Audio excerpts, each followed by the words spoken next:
Miss Bart had in fact been treading a devious way, and none of her critics could have been more alive to the fact than herself, but she had a fatalistic sense of being drawn from one wrong turning to another, without ever perceiving the right road till it was too late to take it. Lily, who considered herself above narrow prejudices, had not imagined that the fact of letting Gus Trenor make a little money for her would ever disturb her self-complacency. And the fact in itself still seemed harmless enough, only it was a fertile source of harmful complications. As she exhausted the amusement of spending the money, these complications became more pressing, and Lily, whose mind could be severely logical in tracing the causes of her ill luck to others, justified herself by the thought that she owed all her troubles to the enmity of Bertha Dorset. This enmity, however, had apparently expired in a renewal of friendliness between the two women. Lily's visit to the Dorsets had resulted, for both, in the discovery that they could be of use to each other, and the civilized instinct finds a subtler pleasure in making use of its antagonist than in confounding him. Mrs. Dorset was, in fact, engaged in a new sentimental experiment, of which Mrs. Fisher's late property, Ned Silverton, was the rosy victim, and at such moments, as Judy Trenor had once remarked, she felt a peculiar need of distracting her husband's attention. Dorset was as difficult to amuse as a savage, but even his self-engrossment was not proof against Lily's arts, or rather these were especially adapted to soothe an uneasy egoism. Her experience with Percy Gryce stood her in good stead in ministering to Dorset's humors, and if the incentive to please was less urgent, the difficulties of her situation were teaching her to make much of minor opportunities. Intimacy with the Dorsets was not likely to lessen such difficulties on the material side. Mrs. Dorset had none of Judy Trenor's lavish impulses, and Dorset's admiration was not likely to express itself in financial tips, even had Lily cared to renew her experiences in that line. What she required, for the moment, of the Dorsets' friendship, was simply its social sanction. She knew that people were beginning to talk of her, but this fact did not alarm her as it had alarmed Mrs. Peniston. In her set such gossip was not unusual, and a handsome girl who flirted with a married man was merely assumed to be pressing to the limit of her opportunities. It was Trenor himself who frightened her. Their walk in the park had not been a success. Trenor had married young, and since his marriage his intercourse with women had not taken the form of the sentimental small talk which doubles upon itself like the paths in a maze. He was first puzzled and then irritated to find himself always led back to the same starting point, and Lily felt that she was gradually losing control of the situation. Trenor was in truth in an unmanageable mood. In spite of his understanding with Rosedale, he had been somewhat heavily touched by the fallen stocks. His household expenses weighed on him, and he seemed to be meeting, on all sides, a sullen opposition to his wishes, instead of the easy good luck he had hitherto encountered. Mrs. Trenor was still at Bellomont, keeping the townhouse open, and descending on it now and then for a taste of the world, but preferring the recurrent excitement of weekend parties to the restrictions of a dull season. Since the holidays she had not urged Lily to return to Bellomont, and the first time they met in town Lily fancied there was a shade of coldness in her manner. Was it merely the expression of her displeasure at Miss Bart's neglect, or had disquieting rumors reached her? The latter contingency seemed improbable, yet Lily was not without a sense of uneasiness. If her roaming sympathies had struck root anywhere, it was in her friendship with Judy Trenor.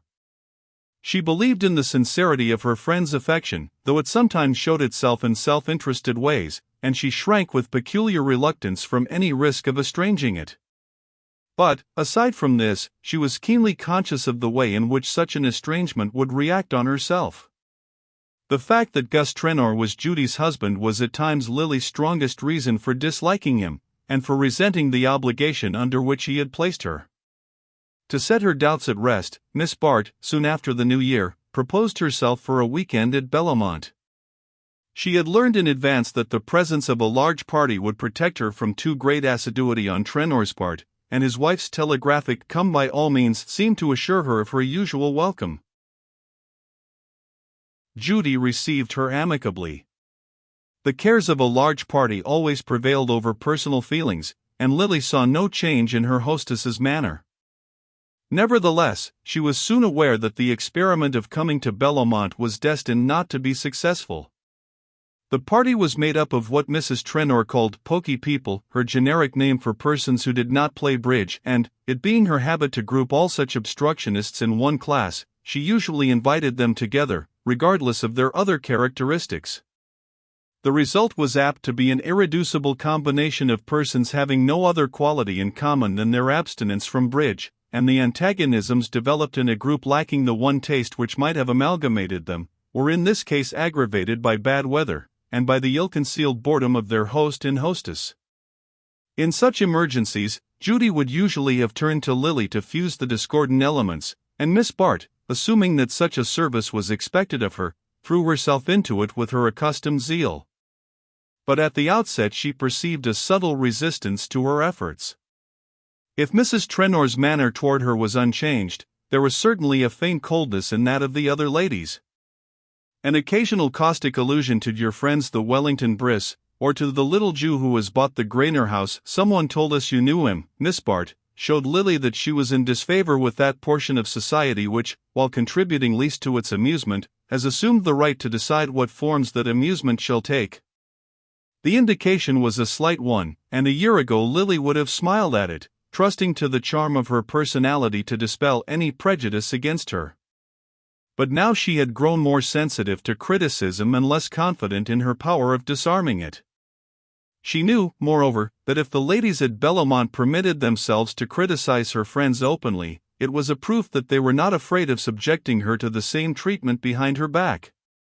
The nervous dread lest anything in Trenor's manner should seem to justify their disapproval made her seek every pretext for avoiding him, and she left Bellomont conscious of having failed in every purpose which had taken her there. In town she returned to preoccupations which, for the moment, had the happy effect of banishing troublesome thoughts. The Welly Briss, after much debate, and anxious counsel with their newly acquired friends, had decided on the bold move of giving a general entertainment. To attack society collectively, when one's means of approach are limited to a few acquaintances, is like advancing into a strange country with an insufficient number of scouts, but such rash tactics have sometimes led to brilliant victories, and the Briss had determined to put their fate to the touch. Mrs. Fisher, to whom they had entrusted the conduct of the affair, had decided that tableaux vivants and expensive music were the two baits most likely to attract the desired prey, and after prolonged negotiations, and the kind of wire-pulling in which she was known to excel, she had induced a dozen fashionable women to exhibit themselves in a series of pictures which, by a farther miracle of persuasion, the distinguished portrait painter, Paul Morpeth, had been prevailed upon to organize. Lily was in her element on such occasions. Under Morpeth's guidance her vivid plastic sense, hitherto nurtured on no higher food than dressmaking and upholstery, found eager expression in the disposal of draperies, the study of attitudes, the shifting of lights and shadows. Her dramatic instinct was roused by the choice of subjects, and the gorgeous reproductions of historic dress stirred an imagination which only visual impressions could reach. But keenest of all was the exhilaration of displaying her own beauty under a new aspect, of showing that her loveliness was no mere fixed quality, but an element shaping all emotions to fresh forms of grace. Mrs. Fisher's measures had been well taken, and society, surprised in a dull moment, succumbed to the temptation of Mrs. Bry's hospitality. The protesting minority were forgotten in the throng which abjured and came, and the audience was almost as brilliant as the show. Lawrence Selden was among those who had yielded to the proffered inducements. If he did not often act on the accepted social axiom that a man may go where he pleases, it was because he had long since learned that his pleasures were mainly to be found in a small group of the like-minded. But he enjoyed spectacular effects, and was not insensible to the part money plays in their production. All he asked was that the very rich should live up to their calling as stage managers, and not spend their money in a dull way. This the Briss could certainly not be charged with doing. Their recently built house, whatever it might lack as a frame for domesticity, was almost as well designed for the display of a festal assemblage as one of those airy pleasure halls which the Italian architects improvised to set off the hospitality of princes. The air of improvisation was in fact strikingly present, so recent, So rapidly evoked was the whole mise-en scene that one had to touch the marble columns to learn they were not of cardboard, to seat oneself in one of the damascene gold armchairs to be sure it was not painted against the wall. Selden, who had put one of these seats to the test, found himself, from an angle of the ballroom, surveying the scene with frank enjoyment. The company, in obedience to the decorative instinct which calls for fine clothes in fine surroundings, had dressed rather with an eye to Mrs. Bry's background than to herself. The seated throng, filling the immense room without undue crowding, presented a surface of rich tissues and jeweled shoulders in harmony with the festooned and gilded walls, and the flushed splendors of the Venetian ceiling. At the farther end of the room a stage had been constructed behind a proscenium arch curtained with folds of old damask, but in the pause before the parting of the folds there was little thought of what they might reveal, for every woman who had accepted Mrs. Bry's invitation was engaged in trying to find out how many of her friends had done the same. Gertie Farish, seated next to Selden, was lost in that indiscriminate and uncritical enjoyment so irritating to Miss Bart's finer perceptions. It may be that Selden's nearness had something to do with the quality of his cousin's pleasure, but Miss Farish was so little accustomed to refer her enjoyment of such scenes to her own share in them, that she was merely conscious of a deeper sense of contentment. "Wasn't it dear of Lily to get me an invitation? Of course it would never have occurred to Carrie Fisher to put me on the list, and I should have been so sorry to miss seeing it all, and especially Lily herself. Someone told me the ceiling was by Veronese, you would know, of course, Lawrence. I suppose it's very beautiful, but his women are so dreadfully fat." "Goddesses?" "Well, I can only say that if they'd been mortals and had to wear corsets, it would have been better for them. I think our women are much handsomer. And this room is wonderfully becoming, everyone looks so well. Did you ever see such jewels? Do look at Mrs. George Dorset's pearls. I suppose the smallest of them would pay the rent of our girls' club for a year. Not that I ought to complain about the club, everyone has been so wonderfully kind. Did I tell you that Lily had given us $300? Wasn't it splendid of her? And then she collected a lot of money from her friends. Mrs. Bry gave us $500, and Mr. Rosedale $1,000. I wish Lily were not so nice to Mr. Rosedale, but she says it's no use being rude to him, because he doesn't see the difference. She really can't bear to hurt people's feelings. It makes me so angry when I hear her called cold and conceited. The girls at the club don't call her that. Do you know she has been there with me twice? Yes, Lily. And you should have seen their eyes. One of them said it was as good as a day in the country just to look at her. And she sat there, and laughed and talked with them, not a bit as if she were being charitable, you know, but as if she liked it as much as they did. They've been asking ever since when she's coming back, and she's promised me, oh." Miss Farish's confidences were cut short by the parting of the curtain on the first tableau, a group of nymphs dancing across flower-strewn sward in the rhythmic postures of Botticelli's Spring.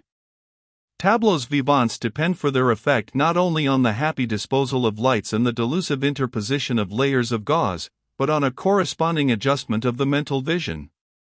To unfurnished minds they remain, in spite of every enhancement of art, only a superior kind of waxworks, but to the responsive fancy they may give magic glimpses of the boundary world between fact and imagination. Selden's mind was of this order. He could yield to vision-making influences as completely as a child to the spell of a fairy tale.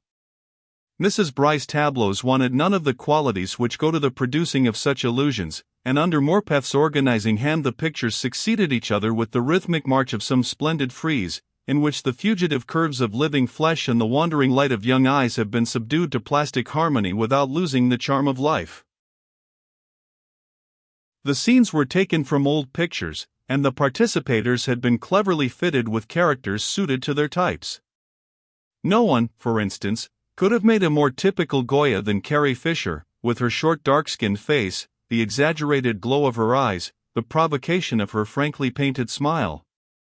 A brilliant Miss Smedden from Brooklyn showed to perfection the sumptuous curves of Titian's daughter, lifting her gold salver laden with grapes above the harmonizing gold of rippled hair and rich brocade, and a young Mrs. Van Alstyne, who showed the Freilier Dutch type, with high blue veined forehead and pale eyes and lashes, made a characteristic Van Dyck, in black satin, against a curtained archway.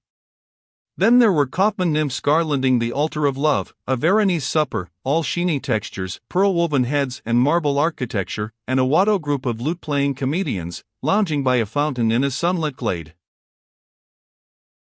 Each evanescent picture touched the vision-building faculty in Selden, leading him so far down the vistas of fancy that even Gertie Farish's running commentary, "Oh, how lovely Lulu Melson looks," or "That must be Kate Corby, to the right there, in purple," did not break the spell of the illusion. Indeed, so skillfully had the personality of the actors been subdued to the scenes they figured in that even the least imaginative of the audience must have felt a thrill of contrast when the curtain suddenly parted on a picture which was simply and undisguisedly the portrait of Miss Bart. Here there could be no mistaking the predominance of personality. The unanimous "oh" of the spectators was a tribute, not to the brushwork of Reynolds as Mrs. Lloyd but to the flesh-and-blood loveliness of Lily Bart. She had shown her artistic intelligence in selecting a type so like her own that she could embody the person represented without ceasing to be herself. It was as though she had stepped, not out of, but into, Reynolds's canvas, banishing the phantom of his dead beauty by the beams of her living grace. The impulse to show herself in a splendid setting, she had thought for a moment of representing Tiepolo's Cleopatra, had yielded to the truer instinct of trusting to her unassisted beauty, and she had purposely chosen a picture without distracting accessories of dress or surroundings. Her pale draperies, and the background of foliage against which she stood, served only to relieve the long dryad-like curves that swept upward from her poised foot to her lifted arm. The noble buoyancy of her attitude, its suggestion of soaring grace, revealed the touch of poetry in her beauty that Selden always felt in her presence, yet lost the sense of when he was not with her. Its expression was now so vivid that for the first time he seemed to see before him the real Lily Bart, divested of the trivialities of her little world, and catching for a moment a note of that eternal harmony of which her beauty was a part. Deuced bold thing to show herself in that get-up, but, gad, there isn't a break in the lines anywhere, and I suppose she wanted us to know it. These words, uttered by that experienced connoisseur, Mr. Ned Van Alstyne, whose scented white mustache had brushed Selden's shoulder whenever the parting of the curtains presented any exceptional opportunity for the study of the female outline, affected their hearer in an unexpected way. It was not the first time that Selden had heard Lily's beauty lightly remarked on, and hitherto the tone of the comments had imperceptibly colored his view of her. But now it woke only a motion of indignant contempt. This was the world she lived in, these were the standards by which she was fated to be measured. Does one go to Caliban for a judgment on Miranda? In the long moment before the curtain fell, he had time to feel the whole tragedy of her life. It was as though her beauty, thus detached from all that cheapened and vulgarized it, had held out suppliant hands to him from the world in which he and she had once met for a moment, and where he felt an overmastering longing to be with her again. He was roused by the pressure of ecstatic fingers. "Wasn't she too beautiful, Lawrence? Don't you like her best in that simple dress? It makes her look like the real Lily, the Lily I know." He met Gertie Farish's brimming gaze. "The Lily we know," he corrected, and his cousin, beaming at the implied understanding, exclaimed joyfully, "I'll tell her that. She always says you dislike her." The performance over, Selden's first impulse was to seek Miss Bart. During the interlude of music which succeeded the tableaus, the actors had seated themselves here and there in the audience, diversifying its conventional appearance by the varied picturesqueness of their dress. Lily, however, was not among them, and her absence served to protract the effect she had produced on Selden. It would have broken the spell to see her too soon in the surroundings from which accident had so happily detached her. They had not met since the day of the Van Osburgh wedding, and on his side the avoidance had been intentional. Tonight, however, he knew that, sooner or later, he should find himself at her side, and though he let the dispersing crowd drift him whither it would, without making an immediate effort to reach her, his procrastination was not due to any lingering resistance, but to the desire to luxuriate a moment in the sense of complete surrender. Lily had not an instant's doubt as to the meaning of the murmur greeting her appearance. No other tableau had been received with that precise note of approval. It had obviously been called forth by herself, and not by the picture she impersonated. She had feared at the last moment that she was risking too much in dispensing with the advantages of a more sumptuous setting, and the completeness of her triumph gave her an intoxicating sense of recovered power. Not caring to diminish the impression she had produced, she held herself aloof from the audience till the movement of dispersal before supper, and thus had a second opportunity of showing herself to advantage, as the throng poured slowly into the empty drawing-room where she was standing. She was soon the center of a group which increased and renewed itself as the circulation became general, and the individual comments on her success were a delightful prolongation of the collective applause. At such moments she lost something of her natural fastidiousness, and cared less for the quality of the admiration received than for its quantity. Differences of personality were merged in a warm atmosphere of praise, in which her beauty expanded like a flower in sunlight, and if Selden had approached a moment or two sooner he would have seen her turning on Ned Van Alstyne and George Dorset the look he had dreamed of capturing for himself. Fortune willed, however, that the hurried approach of Mrs. Fisher, as whose aide-de-camp Van Alstyne was acting, should break up the group before Selden reached the threshold of the room. One or two of the men wandered off in search of their partners for supper, and the others, noticing Selden's approach, gave way to him in accordance with the tacit freemasonry of the ballroom. Lily was therefore standing alone when he reached her, and finding the expected look in her eye, he had the satisfaction of supposing he had kindled it. The look did indeed deepen as it rested on him, for even in that moment of self-intoxication Lily felt the quicker beat of life that his nearness always produced. She read, too, in his answering gaze the delicious confirmation of her triumph, and for the moment it seemed to her that it was for him only she cared to be beautiful. Selden had given her his arm without speaking. She took it in silence, and they moved away, not toward the supper-room, but against the tide which was setting thither. The faces about her flowed by like the streaming images of sleep. She hardly noticed where Selden was leading her, till they passed through a glass doorway at the end of the long suite of rooms and stood suddenly in the fragrant hush of a garden. Gravel grated beneath their feet, and about them was the transparent dimness of a midsummer night. Hanging lights made emerald caverns in the depths of foliage, and whitened the spray of a fountain falling among lilies. The magic place was deserted. There was no sound but the splash of the water on the lily pads, and a distant drift of music that might have been blown across a sleeping lake. Selden and Lily stood still, accepting the unreality of the scene as a part of their own dreamlike sensations. It would not have surprised them to feel a summer breeze on their faces, or to see the lights among the boughs reduplicated in the arch of a starry sky. The strange solitude about them was no stranger than the sweetness of being alone in it together. At length Lily withdrew her hand, and moved away a step, so that her white-robed slimness was outlined against the dusk of the branches. Selden followed her, and still without speaking they seated themselves on a bench beside the fountain. Suddenly she raised her eyes with the beseeching earnestness of a child. "You never speak to me, you think hard things of me," she murmured. "I think of you at any rate, God knows," he said.